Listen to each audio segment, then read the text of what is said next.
conectados. Gaby, César, muy buenas tardes. ¿Nos escuchan, nos ven, nos sienten? Todo, Arturo, todo. César, qué gusto verte, Dani. Arturo, un gusto. Yo siempre ganona, ya saben que cada vez que me toca a mí aquí los viernes, pues descubro que parece que lo hago a propósito, porque siempre me tocan, bueno, unas mesas maravillosas, cada vez que me toca suplir a Alejandro o Arturo. Entonces, muy feliz de tenerlos acá nuevamente en los pasos de la semana. Pues entrándole al tema. Bueno, César, no sé si quieres decir algo de bienvenida. Hola, buenas tardes, perdón, porque te robamos la palabra como 3 veces. Discúlpame. Hola, buenas tardes. Gracias por la invitación. Un gusto estar con todos y todas, todes. Eso mero. Pues ahora sí, entrando como un poco a esto, en pie de página hemos estado siguiendo el tema desde el domingo con la crónica de Andy. Me parece El que lunes hablaron un publicamos poco una de ello entrevista, ayer en también. Disrupciones Ayer en con Axel Disrupciones, Meléndez que y estuvo Axel Daniela Meléndez. Fuentes. Precisamente antes, justo me voy a permitir contar una infidencia. Cuando le escribí a César para pedirle que si nos acompañaba en el programa de hoy, me decía, pero te recomiendo mejor que hables con Axel Meléndez. Y le dije, ay, es que fíjate que Axel Meléndez va a estar el jueves en el programa de Disrupciones. Si ustedes quieren ver a Axel Meléndez, que vaya, que les sabe el tema, pues pásenle al programa de Disrupciones de ayer. Y a la Mesa Roja, que y a la hablamos Mesa Roja, que ampliamente también de estuvieron educación. hablando, ¿no? Exactamente. Es el tema. Es uno de los grandes temas, sobre todo más importantes, ¿no? Pero pues creo que la pregunta es sencilla. No sé quién de los dos quiera responderla primero. ¿Cómo llegamos aquí? ¿Cómo llegamos a coartar el derecho a la educación de más del 90% de los estudiantes de bachillerato que quieren acceder a la escuela, a una educación universitaria? O sea, ¿cómo fue que nos fuimos haciendo un camino cada vez más chiquito, más chiquito, más chiquito? ¿Cómo pasó esto? Ahora sí que no sé quién quiera, quien diga yo primero, pues yo. Gaby, primero. Bueno, pues yo creo que este es un problema que, como se dice coloquialmente, venimos arrastrando el bote, ¿no? Aventándolo hacia adelante desde hace muchos años y que tiene que ver con efectivamente la falta de oferta educativa, por un lado, la alta demanda que tienen ciertas instituciones y la incapacidad que ha tenido el sistema para que otras ofertas tengan y despierten el mismo interés, que tengan también la misma respuesta por parte del mercado de trabajo para que, o sea, porque el interés no es nada más de la calidad de la universidad o de la institución que lo ofrece, sino que a la salida los estudiantes encuentren oportunidades de empleo. Y eso es lo que ha causado, además, y ahí César seguramente hay muchos análisis que podríamos hacer, entre uno de ellos sociológico, de ese interés que despierta la Universidad Nacional o el Instituto Politécnico Nacional, ¿no? Pero sí creo que también dentro de la UNAM tenemos muchos análisis que hacer sobre cuál es la oferta de carreras y que estamos ofreciendo al exterior, cómo se está distribuyendo y evidentemente un mecanismo que desde hace muchísimos años está mostrando que no funciona para esta cuestión de la selección de alumnos o del ingreso de alumnos, que no tendría que ser una selección, sino del ingreso de alumnos a la UNAM. La UNAM no puede recibir a todos, eso es un hecho, ¿no? O sea, tendríamos que tener muchísimas más sedes, muchísimas más carreras, pero eso no quiere decir que no haya un problema ahí, porque tenemos carreras en la universidad, como la de Tlaxcala, que se quedaron sin un solo alumno porque no pasaron ninguno el examen. Entonces ahí hay un problema con el propio sistema de selección de, de, de, de, para la entrada a la universidad.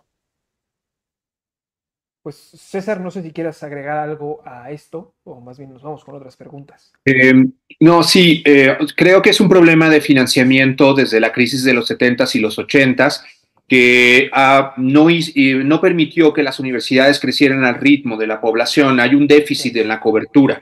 Entonces, primer elemento, sí hay un problema de cobertura en relación a otros países. Estamos en México accediendo 3 o 4 estudiantes por cada 10 en edad de estar en la universidad, mientras que en otros países puede llegar a 6 u 8 de cada 10. Entonces, ese mito de que tenemos demasiados universitarios es relativo en relación a la cobertura, porque en relación al mercado es otra cosa, pero en relación a cuántos, digamos, entran a la educación superior, México tiene una de las peores cifras, incluso con países latinoamericanos, no comparándonos con Estados Unidos y Europa, sino con países que tienen un alto acceso como Argentina. Dos, que, bueno, pues el mayor incentivo para entrar a la universidad es, por supuesto, que hay mayores ingresos. Hay muchísimos estudios donde se demuestra que aunque a pesar de que puedes terminar trabajando en algo que de lo que no estudiaste, por tener el grado de licenciatura tienes mayor nivel de ingresos. Por eso también todo este mito y cosa horrible en las redes sociales en relación a castigar y decir es que se obsesionan con entrar a la UNAM. Esto lo dijo también un funcionario de Peña Nieto. Simplemente se obsesionan y por eso quieren entrar a la UNAM o al Poli, vayan a otras universidades. No. Es decir, los jóvenes saben que pues accediendo a la educación superior pueden tener un mayor ingreso. Y por último, que me puse a revisar las cifras, hay una política descoordinada metropolitana. Hay mayor oferta, obviamente en Ciudad de México tenemos las universidades más grandes, pero en el Estado de México la oferta es solo para que entren 2 de cada 10. En cambio, en Ciudad de México es de 7 para cada 10 jóvenes. Entonces, ahí tenemos, por supuesto, a miles y miles de jóvenes de la zona metropolitana que su única opción son las universidades de Ciudad de México. Y por último, y con eso termino, también hubo una política, digamos, positiva en relación a cumplir con la demanda en la cobertura en bachillerato en los últimos 20 años, que hizo crecer las prepas en la Ciudad de México. Entonces, ahora tenemos una sobreoferta, un poco más de lo que se necesitaba, pero que está muy bien, porque así cualquier estudiante que quiera entrar al bachillerato puede hacerlo en Ciudad de México. Pero evidentemente, entre más estudiantes entran y acceden y egresan del bachillerato, pues más tienen la oportunidad o la aspiración de entrar a la universidad. Entonces, todos estos elementos juntos, no es uno solo, son los que provocan un embudo, además con el examen de selección, que es pues un debate que seguramente entraremos ahorita. Sí, antes de entrar al tema del debate, yo les quiero preguntar, porque hace un año cuando yo estaba muy enojada con este tema de los exámenes, sigo muy enojada, pero hace un año estaba más enojada, puse ahí un tuit que dio muchas vueltas a las redes, porque yo decía, bueno, en algún momento puse, caramba, el rector 8 años sin atender nada de esto y defendiendo la burocracia dorada o algo así, no recuerdo, pero era esa la idea. Y entonces mucha gente me decía, no es solo culpa del rector. Y yo decía, no, pues no es solo culpa de él, pero 8 años pudo haber intentado hacer algo, movido algo, pues es el rector de la Universidad Nacional, seguro que si toca puertas, pues le deben abrir las puertas, si va con la NUYES, si va con el gobierno federal, yo qué sé, pero algo él tendría la posibilidad, estábamos hablando del rector anterior, de hecho,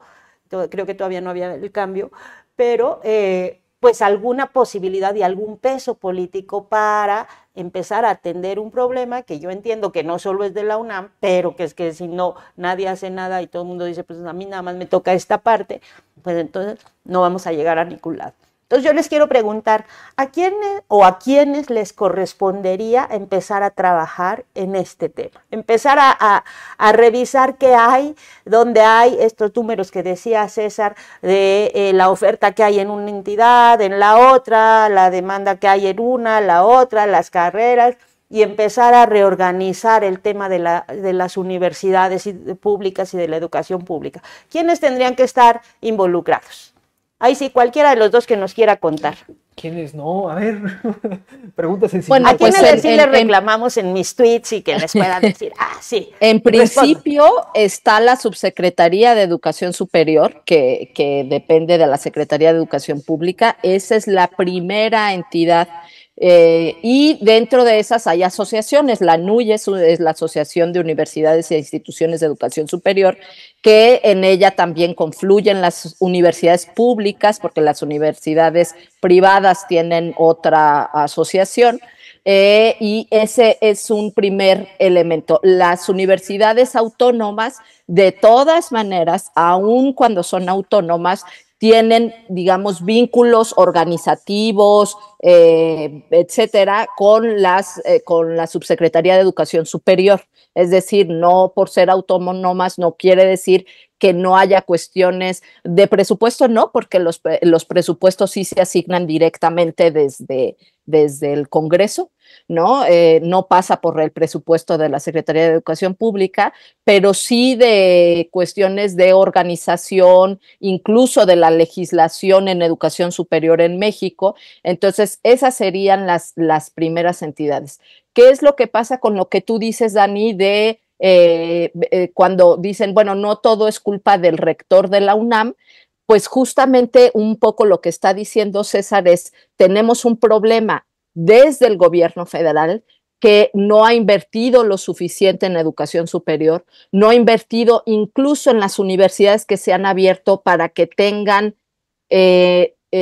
todos los elementos suficientes para que sean atractivas para los estudiantes. Y en la UNAM, por otro lado, si bien recordemos que Narro abrió varias de las escuelas nacionales en León, en Morelia, en Mérida, ¿no? Escuelas nacionales de educación superior, que era un poco también para oferta de la UNAM fuera de Ciudad de México. Vemos de todas maneras problemas como el que le mencionaba, como el de Tlaxcala, ¿no? En carreras donde había 6 aspirantes y no aceptaron a ninguno. Entonces también hay al interior de la UNAM un trabajo y un análisis que hacer con la propia oferta y sus mecanismos de selección de estudiantes. Yo diría, sí, perdón, yo diría que, o sea, sí es un problema muy grave, muy complejo que involucra a todos, al gobierno federal, a los gobiernos estatales en relación a la coordinación con la oferta también para la educación media superior, en relación a estructura, en fin, recursos, a la NUYES, en efecto, a todas las universidades. La UNAM también tiene que poner de su parte. El Congreso tendría y el gobierno federal tendrían que dar mayor presupuesto, pero no hay mayor presupuesto sin reforma fiscal. Entonces, corresponde gravar a los ricos. O sea, aquí es donde sí se vuelve un embudo. Hay una parte del obradorismo que dice no es necesario, ¿para qué nos peleamos con el gran capital? Bueno, sí es necesario. Aquí hay un muy buen ejemplo. Sí es necesario y es necesario destinar mayores recursos. Ahí la UNAM tiene razón en decir no puedo absorber, por supuesto, toda la demanda si no me da más dinero. Entonces, aunque la UNAM en sí misma no podría recibir. Ahora, también hay que revisar mucho las cifras en el sentido de que yo insistiría en un problema metropolitano, porque solo el 15% de los aspirantes a la UNAM son de otros estados. Entonces, o sea, sí es un porcentaje significativo, pero no es el grueso. El grueso es Ciudad de México y Estado de México. Ahí es donde tenemos una sobredemanda que afecta también a la UAM, afecta al Poli, aunque en proporciones distintas. En el Politécnico estamos hablando de que reciben al 30%, la UAM recibe un 15, 14, 16%, y la UNAM está recibiendo solo 8% o 10% de los aspirantes. Claro, también porque es la que recibe efectivamente mayor número de aspirantes, ¿no? Entonces, pero en ese sentido se necesita para la cobertura, hay que reconocer, o sea, eso es un punto de partida, hay que reconocer, por eso cualquier tontería que se diga en redes sociales de no necesitamos más universidades, no, sí necesitamos más en todo el país, universidades rurales, universidades del bienestar, como sea, hay que cubrir y el Estado debe garantizar que aunque el estudiante no quiera, incluso como decisión personal, tiene que haber los espacios y la cobertura y la infraestructura para recibir a la juventud que quisiera acceder a la educación superior. Otra cosa son las relaciones laborales, la calidad, el proceso interno, esos son otros temas. Pero en términos de cobertura, se necesitan más universidades en efecto en el resto del país, pero también en la zona metropolitana. El Estado de México tendría que hacer un esfuerzo por duplicar, triplicar incluso la oferta para descomprimir, por supuesto, a las tres universidades, bueno, a las tres instituciones de educación superior más importantes de la Ciudad de México, pero también del país. Muchas gracias a los dos por sus sesudos comentarios y sus sesudas respuestas. Se ve que le saben al tema bastante. Yo creo que lo han estudiado un rato, ¿no? Cambiando un poquitito de tema y de enfoque, se habla, a ver, hay un gran embudo, ¿no? Después de la secundaria, después de la educación básica, llegamos a la educación media y entonces los estudiantes que están inscritos en la currícula, pues empiezan a ser chiquitos, ¿no? Entran a la prepa o al bachillerato y cuando salen a la universidad creo que sale 1 de cada 10. Y los que salen con varios problemas, ¿no? Incluso en lectoescritura, en razonamiento matemático y demás. Hay quienes salen con sus exámenes de 120 aciertos, 140 aciertos, que en los medios que alaban la meritocracia, pues ahí salen aplaudiendo, diciendo, miren, estos estudiantes de excelencia y demás, ¿no? Sin embargo, todavía está esta cuestión del déficit en los conocimientos, ¿no? Ahora que entró la nueva escuela mexicana a la currícula de la educación básica, se dice es que ahora van a salir pues peor, ¿no? Porque la nueva escuela mexicana no cubre estas cuestiones que se están preguntando en estos exámenes y no son compatibles. Entonces, pues ahí uno se queda con varias dudas. Dice uno, bueno, a ver, espérame, la nueva escuela mexicana pues está empezando a aplicarse hasta ahorita, ¿no? Entonces va a tardar un rato en que salgan estas personas y entren a la media superior y tengan como estas contradicciones, ¿no? Y pues bueno, también debería de haber un esfuerzo importante para hacer una homologación, para homologar todos estos conocimientos con las mismas técnicas de enseñanza. Un poco más allá de eso, ¿qué se tendría que cubrir en la educación media superior? Pues para tener mejores perfiles, o tal vez no vaya por ahí, ¿no? O sea, ¿cómo vamos cubriendo estas deficiencias que se han estado señalando? Arturo lo dijo muy ampliamente, pero yo se los voy a resumir en una cosa que ya César puso ahí una respuesta. ¿Qué le contestamos a quien nos dice, el problema no está en el número de lugares, sino en la educación básica y media? La UNAM no es la cura para 15 años de mala educación. Pues, César, ya lo contestaste, pero en Twitter, pero pues no, toda la gente no tiene Twitter. Entonces, ¿qué contestamos a esto? Pues Gaby, que es mentira, el examen, y hay muchos estudios de investigación educativa que muestran que el examen de selección es un examen de selección socioeconómica. Eso es lo que hace, ¿no? Aquellos que han tenido mejores oportunidades, pero no tiene que ver ni con las capacidades de aprendizaje. Tan es así que hay estudios que muestran que los resultados del examen no predicen cómo va a ser la trayectoria universitaria del estudiante. Wow. Si realmente el examen seleccionara a los mejores, eso significaría que el que tuvo los 120 aciertos va a tener una trayectoria universitaria sin ninguna dificultad, y no sucede así. No está vinculado el examen con su posterior desempeño universitario. Entonces, eso no quiere decir que no tengamos problemas, digamos, en la educación básica y media, ¿no? Eso es independiente. Pero no es cierto que no pasan el examen porque hay esos problemas. Eso es lo que es un mito, y decir que si no lo pasan es porque no, entonces no tienen que estar en la universidad, también es, por supuesto, absolutamente clasista decir eso, porque como dice César, la educación es un derecho y se le tiene que asegurar a todos, porque es cierto, tener un título, aunque no sea en tu propio área en la que estudiaste, te asegura mejores ingresos. Eso por sí mismo tendría que ser un elemento para que se le pudiera asegurar a todos. La cobertura en educación superior, en educación media, anda más o menos como el 80%. Baja muchísimo en educación superior, alrededor del 20 y tantos, 30% en educación superior. Entonces, evidentemente tenemos un problema. Yo anotaría eso y le dejo a César que comente el resto.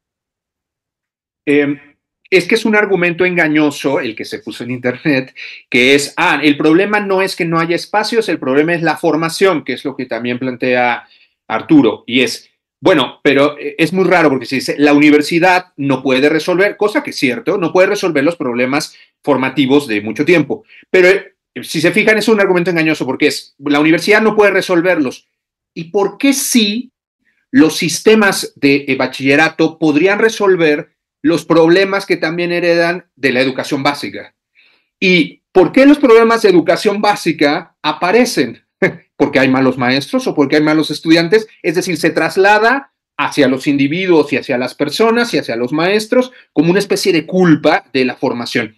Pero lo que se ha planteado desde la reforma educativa es que ningún sistema educativo, por mejor que sea, por noruego que sea, va a resolver las desigualdades que para acceder incluso a la educación básica y primaria y que permite una jerarquía y una desigualdad también en los procesos educativos. Es decir, estamos hablando de un problema muy grave porque es estructural. La gente piensa que simplemente haciendo esfuerzo en la escuela pues avanzas y tienes mejores calificaciones, pero está demostrado, es de los temas más estudiados quizá en el tema educativo, de que condiciones de raza, etnia, género, por supuesto, y condición de clase influyen de manera determinante en tus resultados educativos.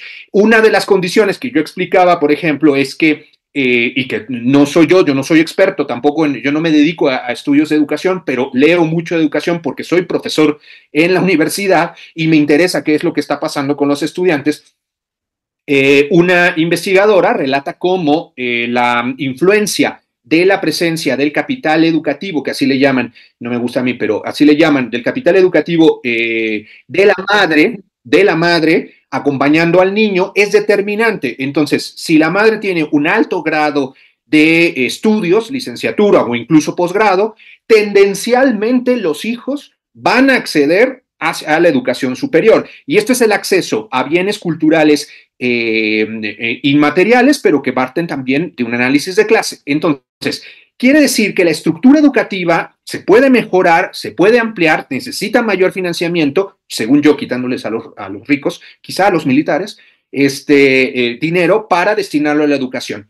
Pero no es suficiente. Es decir, las desigualdades que provienen de género, clase y etnia influyen, solo el 1% o alrededor del 1% de la población indígena llega a educación superior. Ahí está claro los dos cruces. Entonces, en ese sentido, mientras no se resuelvan las desigualdades estructurales para el país, no va a haber acceso y desarrollo igualitario en eso. Y por último, quisiera solo decir que eso se ratifica en completa sintonía con Gaby en el sentido de que el examen en realidad es socioeconómico, de que no se menciona, y por alguna razón no es un tema o no parece grave, de que en la UNAM, el estudio que hace la propia UNAM, no investigadores de otro lado, no alguien chairo de los medios, lo que sea, la propia UNAM concluye que en un análisis de 2014 a 2020, a pesar de que las mujeres son mayoritarias, o sea, más mujeres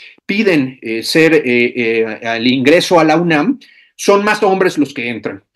Es decir, hay un sesgo de género muy grave, de alrededor del 10%. Es decir, alrededor del 54% de los exámenes que piden examen son mujeres y sin embargo son alrededor del 43 o el 45% de las mujeres aceptadas.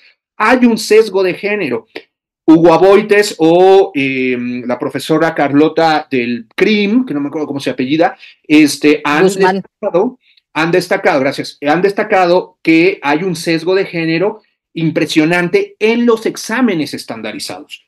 La forma, no son los contenidos, no es que las mujeres o no les funciona, o 10 reactivos no pueden ellas. No es una cuestión de incapacidad femenina, por Dios, como si estuviéramos en una explicación machista y misógina, sino la forma, el diseño del examen estandarizado. Hay numerosos estudios que dicen está dándole un sesgo, un privilegio a los hombres en relación o poniendo en desventaja a las mujeres. Y esto debería ser un tema, efectivamente, que se debería estar discutiendo para resolver. Justamente ahorita Julián Falcón en los comentarios de aquí del chat del YouTube nos ponía, estoy casi seguro de que ese 10% de aceptados, menos del 10% de aceptados, por lo menos la mitad son blancos y del corredor Roma Condesa Polanco. Dudo que un joven de los Reyes La Paz logre ingresar con las mismas oportunidades.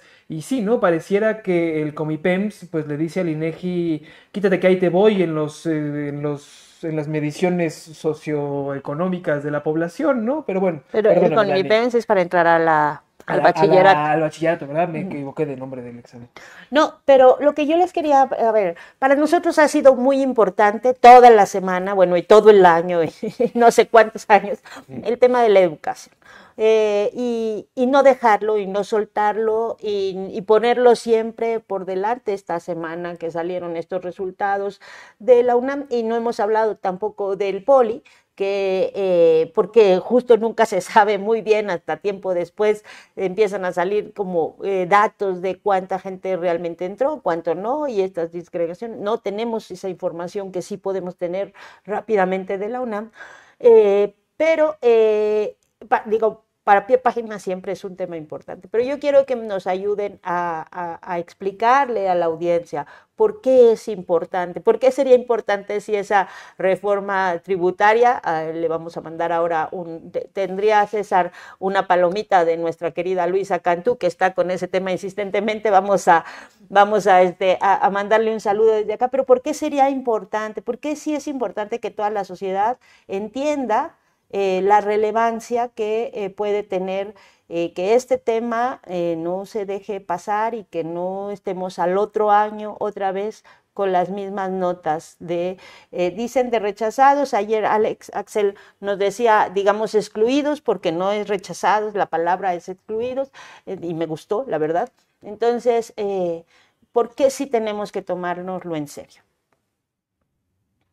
Bueno, el otro día comentábamos en la mesa, ¿no? O sea, porque la educación es la que te delinea el futuro de un proyecto de país, incluso pensando en los límites de los proyectos nacionales, ¿no?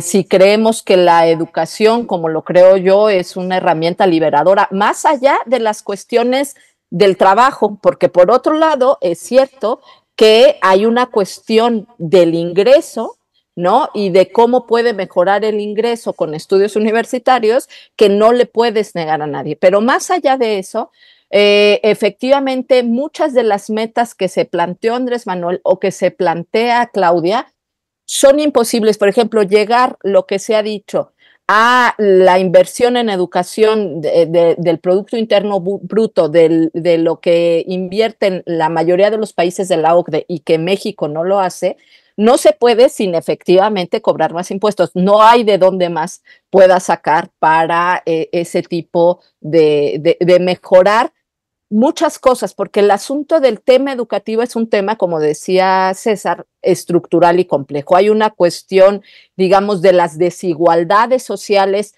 que este sexenio ha atendido. El asunto de darles mayores ingresos a las familias tendría que repercutir necesariamente también en que la gente, los niños permanezcan en la escuela, por ejemplo, que las madres tengan a lo mejor más tiempo para acompañar a los niños, porque efectivamente el nivel educativo de los padres incide en los resultados educativos y en el nivel educativo de los hijos.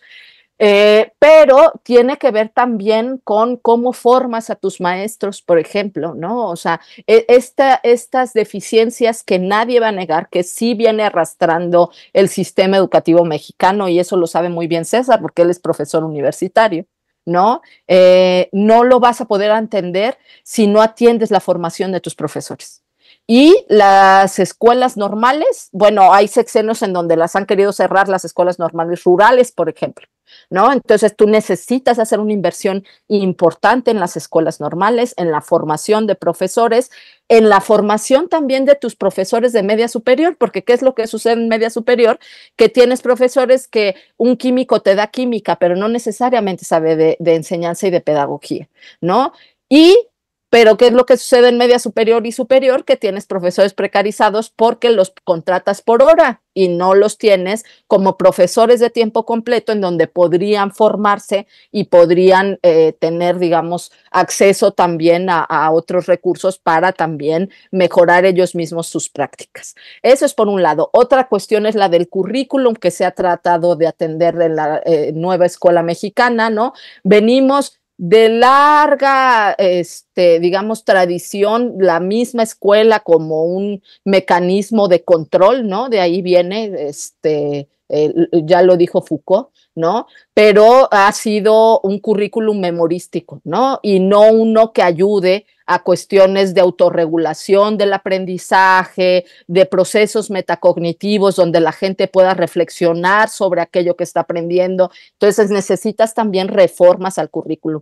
Pero todo eso que no es nada más una cuestión monetaria, no puedes hacerla sin invertir recursos económicos en esos procesos. ¿Y por qué es importante? Porque independientemente de que la gente consiga o no un empleo, una educación te abre también otras puertas. Es lo que hemos dicho de esos derechos que son llave para abrir otros derechos, ¿no? Cómo la gente puede saber y demandar otros derechos muchas veces tienen que ver también con los niveles educativos, ¿no? Entonces, bueno, pues eso anotaría entre un montón de otras cosas que se podrían comentar al respecto.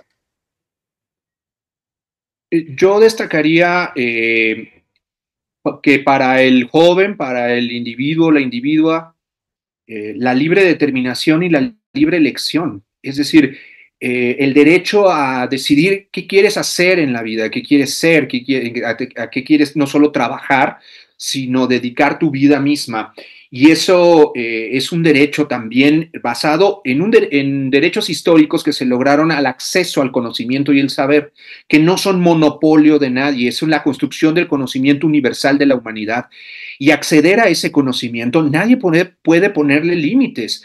Es la diferencia de concebir efectivamente la educación como preparación solo para el mercado o incluso, peor, para satisfacer las necesidades del mercado o como derecho para acceder al conocimiento y al saber, incluso por placer. Es decir, el conocimiento ha sido generalmente cierto tipo de conocimiento, ha sido monopolizado por las élites. Y en ese sentido hay 200 años de luchas en Europa y en Norteamérica, incluso de aquellas universidades que algunos se ufanan querer seguir ese modelo, pero fueron las luchas efectivamente incluso obreras y las demandas de la izquierda histórica las que abrieron el derecho a la educación y fueron las mujeres históricamente quienes lucharon también por el derecho a educarse. Es decir, esos derechos no se ganaron simplemente por una distribución o porque el Estado evolucionó automáticamente. Se lograron como resultado de exigir que el Estado pudiera asegurar el acceso al conocimiento, el acceso al saber, el conocimiento, al entrenamiento, en fin. Y en ese sentido me parece muy grave entonces que se reduzca el conocimiento, los saberes y las carreras en general, las disciplinas, las artes, a lo que requiere o necesita el mercado. Si el mercado, si fuera por el mercado, la mitad de las 130 y tantas carreras que ofrece la UNAM habrían desaparecido. Letras alemanas, letras hispánicas, filosofía, sociología, antropología, artes, en fin. Por supuesto que el Estado tiene la obligación, aunque no dé ganancias, de seguir investigando, de seguir formando gente en áreas donde el mercado no está interesado y ni estará porque pues no da plusvalía, y en ese sentido asegurar la protección incluso del conocimiento, de conocimientos ancestrales, populares, científicos, artísticos, humanísticos, asegurar que esos conocimientos no solo prevalezcan, sino se difundan y se profundicen, es una responsabilidad del Estado. La gente cree que solo es a veces en estas conversaciones parece efectivamente que es un campo de entrenamiento y por eso parece loco decir, bueno, tengamos el derecho a la educación, cuando dices, bueno, pero a lo mejor ganas más de taquero, de narcotraficante, son discusiones distintas. No, acá no estamos discutiendo cuántos ingresos te ofrece una disciplina, sino el derecho y la obligación del Estado a asegurar el derecho a la educación superior, pero también a la producción de conocimiento. Y en ese sentido, la formación de recursos humanos en áreas donde el mercado no asegure su reproducción es vital. Y por último, decir que creo que finalmente es para lograr una sociedad más libre, una sociedad más educada, que no sea misógina, racista, clasista, precisamente elitista, que crea en la ideología de la meritocracia, sino que precisamente a partir de estudios como estos, ¿no?, de estudiar qué está sucediendo, podamos dar explicaciones a los problemas sociales y destruir los mitos que dividen y producen discursos de odio, pero también para producir nuevas formas de conocimiento que nos liberan como humanidad. Todas las civilizaciones a lo largo de la historia han producido conocimientos y deben estar libres y comunes. El conocimiento es un común y no puede nadie monopolizarlo. El derecho a la educación o el derecho a ser felices haciendo lo que más querramos, o como decía Víctor Jara, el derecho a vivir en paz, ¿no? Creo que eso resume un poco lo que nos acaban de decir. No es que no querramos seguir platicando con ustedes, porque siempre es un placer y un agasajo estar platicando con ustedes, pero se nos va agotando el tiempo y tal vez ustedes tengan cosas más importantes que hacer. Entonces, pues Gaby, César, muchísimas gracias por estar aquí con nosotros. Salvo que ustedes quieran agregar algo más a esto ya dicho, pues con esto nos despedimos, ¿no? Muchísimas gracias por la invitación. Buen fin de semana. Muchas gracias, un gustazo. Un espacio súper necesario para discutir y platicar sobre este tema.